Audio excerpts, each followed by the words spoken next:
reer galbeedka oo dhan waxay go'aan ku gaareen islaamka in la caayo, islaamka in la bahdilo, islaamka in la weeraro. Waxayna doonayaan ujeeddada ugu weyn ee doonayaan waxa weeye maxay hayto in dadka muslimiinta ay ka dhidhiyaan oo ninkaa la diriraan dabadeedna sabab looga dhigo iyo marmarsiyo looga dhigo sidii loo sii dhibaatayn lahaa oo loo sii xumayn lahaa oo loo sii ceebayn lahaa. بسم الله الحمد لله اللهم صل وسلم على سيدنا محمد waa mar kale barnaamijka Kobci Fikirkaaga maanta barnaamijka Kobci Fikirkaaga waxa marti noogu ah Bashiir Amaan in badan oo dad kamid ah aad u garanayaan su'aasha koowaad aan ku weydiin doono Bashiir Amaan soo dhawaad marka hore aad baan u mahadsantahay insha Allah su'aasha koowaad aan ku weydiin doono waxay tahay waxaanu aragnaa xaaladda guud ee Yurub ee isbedelaysa dadka Yurub jooga magarasa gaar ahaan muslimiinta waxa aragnaa masaajida fara badan oo la xirayo waxa aragnaa ururo fara badan oo koontooyinkooda laga xirayo si direct indirect loo xirayo waxa aragnaa iskuulo fara badan oo la xirayo waxaanu aragnaa caay iyo aflagaado si baahsan dadka muslimiinta maanta loo geysanayo Yurub jooga waxaanu aragnaa aayadihii quraanka meel laga diiday waxaanu aragnaa xijaabkiiba magarasada hadal la geliyay xitaa gudniintii iyo hilibkii magarasada wixii oo dhan waxa la geliyay shaki baa la geliyay waxa aragnaa doorashooyinkii maanta xisbiyadii magarasa ku tartamaya يعني نعيبك يا عايدي أفلقادينتي مسلمين تكون ترتمي مقرصة يعني عد كل دينية واصل حالة جود سويدن بسم الله الرحمن الرحيم الحمد لله رب العالمين والصلاة والسلام على سيد المرسلين نبينا محمد وعلى آله وصحبه أجمعين وتابعين وتبعهم بإحسان إلى يوم الدين أما بعد runtii xaaladda guud ee Suudan maanta xaaladdaas aad sheegtay bay qayb ka tahay reer galbeedka oo dhan waxay go'aan ku gaareen islaamka in la caayo, islaamka in la bahdilo, islaamka in la weeraro, masaajidda in la xiro, iskuullada islaamka in la xiro, xijaabka in la diido, warfaafin beena lagu furo, islaamka la dacaayadeeyo. dagaalkaas caalamiga ah oo reer galbeed oo dhan meel kastay joogaan ay wadaan laakiin wadamadu way ku sii kala badan yihiin bay Suudanna qayb ka tahay. waxaana isleeyahay sababta ugu weyn ay jirtaa waxay tahay waxay arkeen islaamkii kaliya inuu ka haray diimihii diinta yuhuudda inay dhimatay diinta kiristaanku inay sii dhimanayso diimo kale adduunka ku tartama oo diinta buudigana lama faafiyo diinta hinduuska lama faafiyo diimaha kale oo awood ku leh adduunka oo faafaya ma jirto islaamku waa diinta ugu weyn ee dunida faafta islaamku waa diinta ugu weyn ee caqliga la hadasha khubaradii iyo aqoon-yahankii iyo maxaa hayto dadkii cilmiga lahaa iyo dadkii fikradda lahaa iyo filosofiyadii ay gelayaan oo muslimayaan arrintaa waxay u arkeen islaamku inuu noqon doono diinta adduunka xukunta dadka muslimiintana ay noqon doonaan awood xaqiiqa oo run oo ka jirta dunida si arrintaa looga hortagayo waxay noqotay in islaamka la caayo la dhibaateeyo loo geysto waxaana run ahaantii salka ku haya dunidii muslimka oo daciifa wadamadii muslimka asalka ee muslimiintu ka soo jeedeen oo daciif oo liita oo dad madaxa oo u dooda dadkooda muwaadiniinta aysan jirin waxaa tusaale ka soo qaadaa reer galbeed muwaadin reer galbeed oo jooga dunida kale in yaroo dulmi haddii lagu sameeyo dunidoo dhan baa gariiraysa waad arkaysaa ka soo qaba haddii dad kirishtaan oo isu dhishaa ama dad maraykan oo isu dhishaa ama dad ingiriis oo kirishtaana wadamo muslim lagu dhibi lahaa dunidoo dhan ba qaylin lahayd laakiin dad muslimka marka la dhibayo wax qaylinaya wax hadlaya wax shanqar u geysanaya ma jiro dunida muslimka iyagiiba waxa xukuma dad madax oo iyagiiba addoon oo la haysto aan qiimo badan lahayn macno badanna lahayn taasaa waxay keentay islaamkii in weerar caama lagu qaaday Suudanna qaybtaasay ka mid tahay waxaan ognahay inta badan wixii ka dambeeyay 10 Sebtembar waxaa bilaabmay in muslimiinta la argagax geliyo cabsi lagu abuuro iyo baqasho lagu abuuro in lagu xadgudbo ayaga loo bixinayo magacyo kala duwan loo bixinayo laakiin waxaa moodaa maanta inay arrinka ay taa ka tagtay maanta waxaa moodaa in si gaara loo beegsanayo magarasa dadkii muslimiinta ah oo weliba wax marmarsi aynaan jirin su-aasha marka la isweydiinayo waxay tahay maxaa la gudboon ummadda muslimka ah ama ajaanibta ee ku nool Sweden waxaan runtii arrintaas u arkaa hal arrin oo muhiim ah waxaan rabaa taariikha inaan dadka u sheego oo fahamsiiyo waxaana laga yaabaa 90% ka badan dad badan oo muslimiin in arrinta og yihiin laakiin waxaan ku qanacsanahay aqoon-yahanka muslimiinta ah iyo aqoon-yahan badan oo dunida ku nool waddan kasta ha u dhasheen xitaa Shiinaha ha ahaadeen ama Latin America ha u dhasheen ama qaaradda Afrika ha u dhasheen oo aan muslim ahayn waxa dhammaan la isku waafaqsan yahay argixisada in reer galbeedku bilaabeen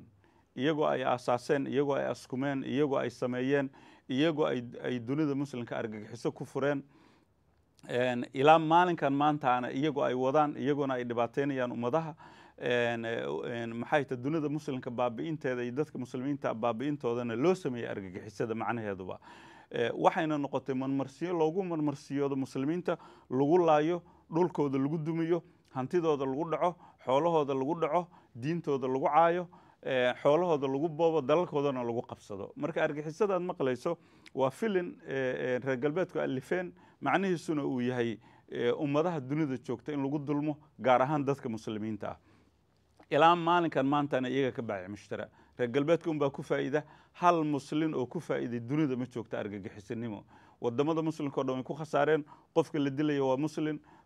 maxay tahay guriga la duminayo waa guri dhul muslin, qaraxu meeshu ka socdaa dhulkii muslimka, xoolaha baaba'aya waa dadkii muslimiinta, aqoon-yahanka iyo caqliga way ka soo cararayaan dunida muslimka, dhulalkoodaanay soo gelayaan, lacagtii iyo hantidii waa la soo diraya, dunidooda loo soo diraya. waxaan ku hayaa markii la bilaabay argagixiso la bilaabay ciraaq iyo suuriya ay bilaabeen ay yidhahdeen argagixisa qabsatay, argagixisa dadkii lagu faray cabsi, waxaa ka soo baxday 774 bilyan oo dollar yaa dhulalkaa ka soo baxday reer galbeedka soo gashay. xooggeedina 95% ka badan waxay soo galeen dhulalka reer galbeedka. marka waxaa laga dhigtay dunida muslimka maxay tahay meel biyuhu ku soo horaan, markuu weelku buuxsamana laga rogto. marka aqoon-yahanka waa lagala soo baxaya, caruurtii waa lagala soo baxaya, demografiga waa la doonaya inay ilmihii ay soo qaxaan iyo caruurihii ay yimaadaan oo dhulalkan ay ku bara. aqoon-yahankii baa imaanaya, lacagtii baa imaanaysa, caqligii baa imaanaya, wax kasta dunidana way rogmaysaa, way baaba'aysaa. waxay ku faanayeen madaxda reer galbeedka, odaygii buusha wuxuu yidhi 50 sano aan ciraaq dib u celinay. waa run, 50 sano ka badan bay ciraaq dib u noqotay. xaaladday joogtay maanta meeshii joogto dunida muslimka oo dhan dhibaatadaasaa ku dhacday. marka waxaan leenahay argagixisanimada reer galbeedkaa ku faa'iiday, gaalaa ku faa'iiday, muslimku ku khasaaray. wax laga faa'iiday ma jirto. markii horena waxay marmarsiyo dadka lagu dilo lagu dhaco, hadda way ka dallaceen arrintii. waxay gaareen muslimkii argagixisada ku sheegayeen xaaladooda intay ka baxeen, muslimkii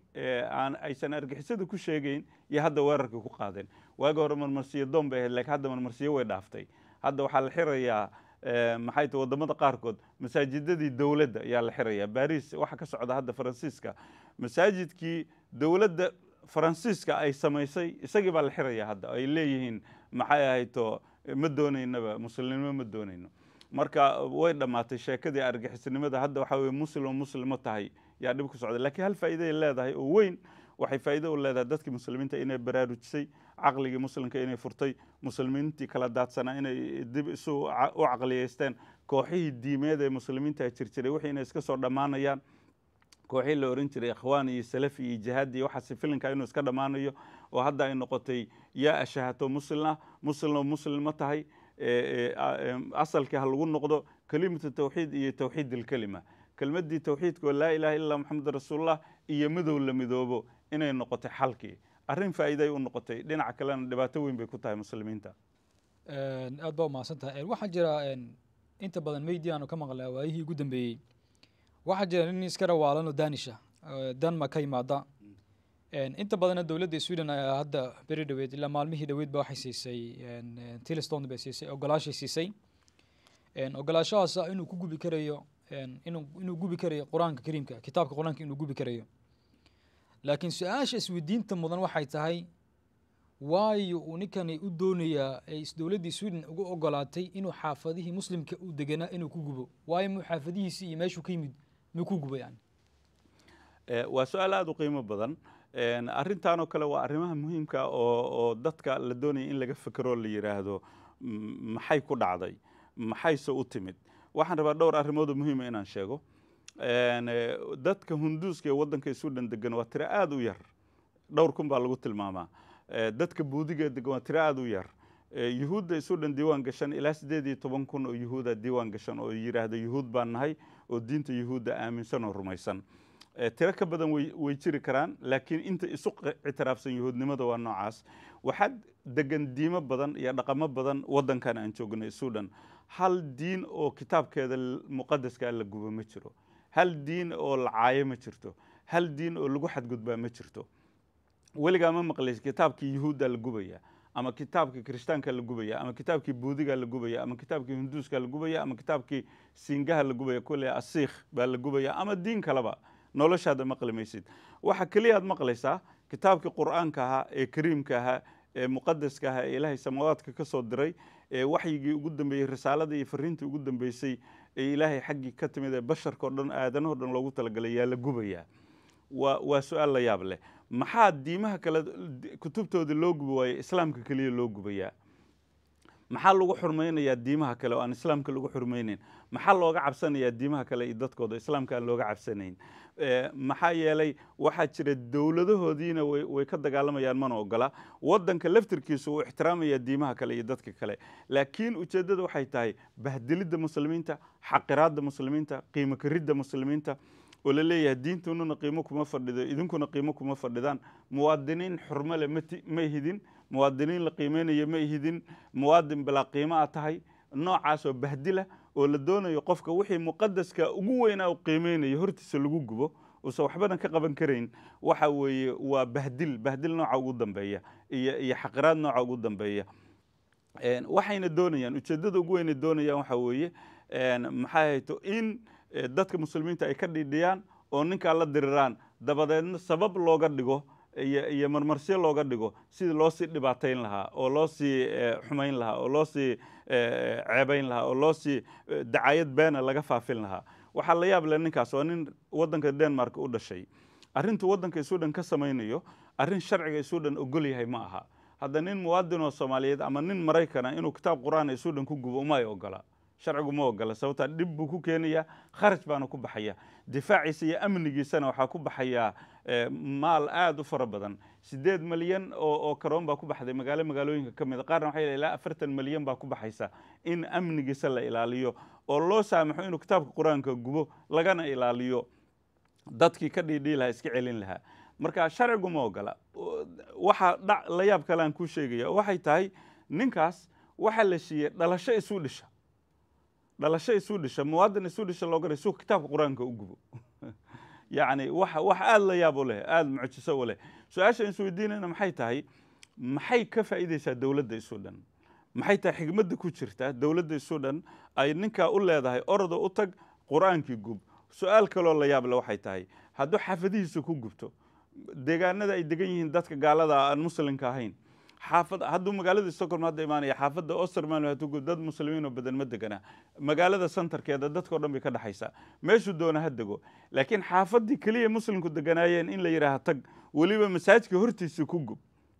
waxay yiraahdeen bari jamacada magaalada Uppsala masaajidka Vivalla xaafadda Vivalla ee ajnabi kaliya degan yihiin muslimiin iyo Soomaali degan yihiin Orobro magaalada Orobro wadanka galbeedka Sweden ku taala yuu ku gubaya quraanka markuu ka soo tagana wuxuu ku gubaya xaafadan ringa baan dhex joogno buu ku gubaya la yiri masjidka hortiisa ku gubaya magaalada bartamaheeda xaafadeena bartamaheeda inuu ku gubo yaa la leeyahay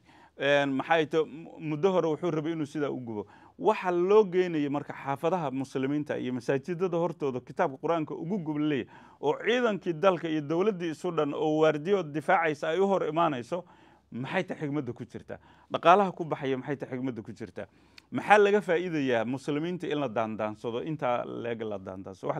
waxa laga faa'iidaya maxay tahay haddaysan ahayn xumayn haddaysan ahayn xaqiraad haddaysan ahayn dulaysi marka waxaan leenahay dawladda Sweden iyo dawladaha reer galbeedka wax ixtiraam uma hayaan muwaadiniintooda wadankan anagu wadamadan deganay anaga dhisnay dadkii wadamadan dhisay Turkidu waa dadka dhisay tunalbaanaha Sweden lagu socdo wadankan dadka dhisay baan nahay canshuurteedan bixinay waanu ka shaqeynay waanu horumarinay shirkadaha kaliya aan maamula 1 bilyan iyo 200 milyan oo waxaan bixinay canshuura marka dalkii dadka wax ka dhisayaan nahay laakiin dadkii maxay ta muslimka deganaa in la xaqiraan loo ogolaan diintooda inay haystaan ay muslim ahaadaan wax loo dul qaadan karo ma wax la aqbali karana ma waana inay muslimiintu arrinta ay wax ka qabtaan waana inay quwad siyaasadeed noqdaan quwad siyaasadeed markay noqdaan waxbay ka qaban karaan arrimaha kan waa maxay mas'uuliyadda dawladda ay muwaadiniintooda ula dhaqmayaan si siman xageeba martay mas'uuliyadda dawladda mas'uuliyaddaas warqadaha ku qoran tahay waxa ku qoran dastuurka dadku way sameeyeen yihiin dadku iyagoo kala midab duwan waa isku xuquuq iyagoo kala diin duwan waa isku xuquuq iyagoo kala dhaqan duwan waa isku xuquuq iyagoo kale isri duwan waa isku xuquuq laakiin waa wax warqadaha ku qoran laakiin xaqiiqda dhabta ah wax isku xuquuqa yihiin lama arko muslimiinta iyo diimaha kale uma sina dalka Suudaan qofka muslimka iyo qofka aan muslimka ahayn Suudaan isku xuquuq ma laha maxkamadaha Suudaan waa lagu dulmaa dadka muslimka ah professorada iyo qiraya jaamacadaha ilaa 6 professor baa cilmi baaris sameeyay waxay arkeen ninka Suudishka waa ninka cadaaladda ugu badan loo sameeyo maxkamadaha Suudaan ninka cadaaladda ugu yar ee cadaalad xumada ugu weyn lagu la dhaqmo maxkamadaha Suudaan ninka Soomaaliga inuu yahay marka waxay yiraahdeen markii la sabrar dhigo nin Soomaaliya iyo nin Suudisha waxay yiraahdeen waxa aad loo dulmaa oo la cunsuriyeeyaa Suudaan dadka madow guud dadka ajnabiga guud ahaan dadka madow gaar ahaan dadka qaaradda Afrika ka yimid baa ugu sii badan waxa ugu sii liita kuwa qaaradda ka yimid qaaradda Afrika ka yimid oo muslimka ugu sii liita Soomaalida marka qolyahaasi galayaan marka waxay noqotay ninka Soomaaliga iyo ninka Suudishka inay noqdeen labada qof midna uu cirka maray cadaalad lagu la dhaqmayo ninna uu dhulka galay oo cadaalad darrada lagu la dhaqmayo wadanka dastuurkiisana kuma taala sharcigeena kuma taalo marka ninka Suudishka wuxuu haystaa 3 fursadood oo uu cadaalad ku helayo ninka Soomaaliga xabadna ma hayo marka sax ma aha dastuurka waxay ku qorteen iyo qawaaniintii sharcigii lamana fulinayo lagulama dhaqmayo sida xaqiiqda ah maxaa marka la gudboon dadka muslimiinta oo xaafaduhu inta la yimid kitaab kortooda lagu gubiyo waa su'aal aad muhiim u ah dadka muslimiinta Suudaan jooga iyo reer galbeedka jooga guud ahaan waxa la hadda Faransiiska waxay ku tartamayaan labada nin oo tartamaysa naagta iyo ninka tartamaya waa dadkii cunsurinimada kii ugu badnaa ku tartamaya waxa la gudboon dhammaan muslimiinta inay is ururiyaan ul iyo diirka noqdaan mid noqdaan oo midoobaan kala qaybsanaanta ay joojiyaan ay isbahaystaan awood ay samaystaan dhaqaale awood siyaasadeed ay samaystaan qaabka kaliya hadda u furan waa awood siyaasadeed wax kale oo u furan muslimiinta Suudaan ma jirto iyo reer galbeedkaba awood siyaasadeed baa u furan inay quwad noqdaan cod ay yeeshaan xisbi kasta oo maxay hayto ka shaqeynaya muslimiinta inuu xaqiro dulmo aan la dooran xisbiyada kale la doorto cod la yeesho iyaga laftirkooda ay cod yeeshaan waa habka kaliya ku furan in la ciqaabo codka lagu ciqaabo xisbi kasta oo muslimiinta bahdilaya oo qiimaha ka qaadaya oo dulaysanaya oo dulmaya in mataqaana xisbiyadii la doortay xisbiga hadda ka shaqeynaya xisbiga dawladda Suudaan maanta xukuma waa xisbiyadii la doortay ee shacabkeenu doorteen xaafadan aan deganahay Rinkeby 97% ayaa doortay xisbiyada saa u bahdilaya muslimiinta iskooladooda xiraya islaamka masaajidadooda xiraya mooryaantaas inta u keena magaalada ku oranay kitaabka quraanka ku guba maxay caada qaatayaasha ku kicinaya muslimiinta waa kuwii la doortay qaybta labaad baan soo noqon doonaa insha Allah doorashada waxaan jirtay sawir Faransiiska magaransa kartoon nin waxa Raashiyan baa sawiray waa kartoonkaas sidii magaransa waxa la sawirayaa nin jiifa ninka oo jiifa waxa laga wado waa Yurub oo tacbaan noqotay oo magaransa yani karoonihii iyo economical problem haysta oo aad u liidata oo tacbaan magaransa aad u xanuunsanaysa dabeetana marka Mareykankii magaransa irbada ku duray oo ah yani Raashiyan nacayb iyo sanction iyo cunaqabateyn iyo wax ku duray magaransa iyo Raashiyan nacayb iyo dagaal gelinaya magaransa dabeetana marka sawirka waxa xanaaqay Faransiiska iyo madaxdoodii way xanaaqeen oo xitaa magaransa wax far badan bay sameeyeen marka dimuqraadiyadii markii kitaabkii islaamka la caayay dadka muslimiinta la sawirayo nabigoodii islaamka la sawirayo waxa la oranayaa waxa weeyaan waa cadaalad waa dimuqraadiyo weeyaan laakiin markii ayagii in yar laga sawiran waxba ahayn oo waliba run ay tahayba way qaalinayaan nacam taas runtii waa daliil aad u fiican aad soo qabatay cadayn rasmi oo cadaynaysa in iyaga in la dacaydo aysan ogolayn in la caayo aysan ogolayn in la ceebeeyo aysan ogolayn xitaa journal qori caricature waa sawir iska kaftan iyo kajan in lagu kajama xitaa aysan ogolayn dawladda Faransiiska waxay samaysay safiirkii Ruushka ee Paris joogay bay u yeertay iyagoo ka dhidhiya kana xumaanaya sawirkaas Ruushka lagu sawiray oo oranaya waanu ka soo horjeedna qaaradda Yurub hadda madax badan oo reer Yurubana ka dhidhido ka carootay jaraa'idkooda dhan waxay qoreen weerar ay ku qaadeen sawirkaas ay leeyihiin khalad weyn sawirkaana la ka sameeyo laakiin jaraa'idkooda dhan waxay ku sawireen nabi maxamed oo la bahdilayo calayhi salaatu wasalaam nabi maxamed oo mataqaana sawir xun laga samaynayo maalin ilaahay keeno oo waagu bariyo muslimka lagu dacaydeynayo lagu caayo jaraa'idkooda iyo idaacadahooda iyo kanaaladooda wax ka dhidhigi karo oran kara maxaa waxaan loo sameeyeyna ma jirto haddaad tiraahdo maxaa sawirkan loo yiri dimuqraadiyaddaad ka soo horjeedaa xorriyadda qowlka iyo xorriyadda kalima baa jirta qof walba xorriyad buu leeyahay inuu ra'yigiisa dhiibto laakiin xaqiiqdii markii iyaga kelmad laga yiraahdo ma ogola xorriyatul qowl ma jirto xorriyaddii ra'yigu ma jirto qofku codkiisa ma dhiiban karo waxa weeye dagaal iyo dacwad bay ka xigaan iyagiina maanta oo dhan dadka kale bahdilayaan dacaydeen laakiin wax muhiim aan kuu sheegayaa dadka ay caayaan ay bahdilaan waa dadka liita dadka sida muslimiinta iyo dadka daciifka iyo afrikaanka iyo masaakiinta laakiin dadka ama la siman ama ka awood badan weligood kuma dhacan inay wax ka sheegaan dimuqraadiyadna markaa ma shaqayso hadda jaraa'idka Suudaan hadday damcaan inay hal karikateer ka qoraan yuhuudda lama ogolaan dawladda soo faragashanaysa dawladda oranaysa waxaad qori kartaan lama arko sharciga ka soo horjeeda xitaa kan qora in la xiraa laga yaabo inta maxkamad la saar xabsiga la dhigo qoliyo kale ka waaweyn sida Mareykan iyo kuwa waxba kama sheegi karaan laakiin muslimka caaya ahlan wa sahlan waxa doontaan yeela la oranaya waana arin meesha taala muslimku iyaga meesha is dhigay xaqiiqda dhabta waxa weey inaga meesha is dhignay laxa walbana shilka is dhigtaa lagu qalaa maadaama ay u arkaan muslimku inuu dad liita yahay inay liidaan iyagiina bay qorshe ka dhigteen okay ugu dambeyn imika dagaalka socda ee Ukraine ee u dhaxeeya reer galbeedka iyo Ruushka yani waxa moodaa inay soo saartay munaafaqad badan oo reer galbeedka lahaayeen marka maxaa laga baranayaa xaqiiqdoodii baa soo baxday waxay aaminsanay bini'aadamku inuu isku mid yahay isku xuquuq yahay isku si loola dhaqmo laakiin maalin kasta way isfadeexaynayaan ceebtoodii fadeexadooda banaanka ku soo dhacaysa reer Ukraine waa dad dulmi lagu sameeyay dalkoodii la qabsaday waan ka xunnay waan ka dhidhiyeynaa iyagaan la jirnaa Ruushka dulmiga iyo xaq darrada ku weeraray yaanu ka jirnaa reer Ukraine in loo heliyo loo gargaaro diinteena iyo dhaqankeena iyo shariicadeena iyo nidaamkuba uu ogol yahay in la caawiyo la soo dhaweeyo wax walba raalli baan ka nahay waa ku faraxsanahay ku qanacsanahay in Suudaan lagu soo dhaweeyo wadan kastana lagu soo dhaweeyo laakiin sidoo kale waxaan rabnay dadka kale masaakiinta soo qaxay oo dalkoodii la burburiyay in saa loo soo dhaweeyo Suuriyaanka tusaale haddaan ka dhigno Ruush baa dalkoodii burburiyay reer Ukraine waa dhowr kun wax laga dilay reer Suuriya milyan bay kor u dhaafeen wax laga dilay magaalo loo reebay Suuriya oo dhaqan ma jirto magaalooyinkoodii oo dhan dhulka la dhigay hantidoodii dhulka la dhigay dadkoodii waa la laayay dhulka lagu masaxay way soo qaxeen xiriyaha qaxootiga maanta ku jiraan Suudaan iyagoo sharci aan lahayn maxay tahay waxbana aan lahayn xiriyaha qaxootiga ku jiraan sharci intooda badan ma laha qaar sharci ku meel gaar ah la siiyay reer Ukraine baasaboor bay wataan iyo teesaro waxay raacaan baskay rabaan tareenkay rabaan lacag lagama qaado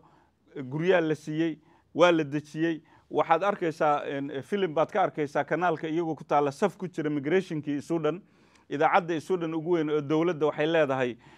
wax kale laga doonayo ma jirto qofku waa inuu galo teesare ama ID iyo baasaboor Ukraine uu tuso inta markuu tuso farahana waa laga qaadaya furaha la siinaya gurina waa la siinaya shaqana waa loo hayaa xaaladiisu way dabaran tahay wax shido oo dhibo haya lama arko laakiin kuwii kale bacadkay jiifaan waxaa degan ilaa kun ka badan qof baa masjidkan uu u gargaaray oo bila sharci oo muslim ah masjidka hadda afurkii uu ka bixinayay masjidka oo lacag loogu ururinaya waa dad muslina oo aan sharci lahayn oo aqal haysan guryo haysan waxba haysanin meeday cadaaladii marka nin soo qaxay oo soo dhibaatooda dagaal ka yimid in loo naxariisto kana ha loo naxariisto labadaba laakiin fadaxadii baa banaanka ku soo dhacday dadkii u haystay marka reer galbeedku inay yihiin dad cadaalad ku dhaqma oo dadka sima xaqiiqdii ha ogaadeen anagu waan ogeyn horaan ogeyn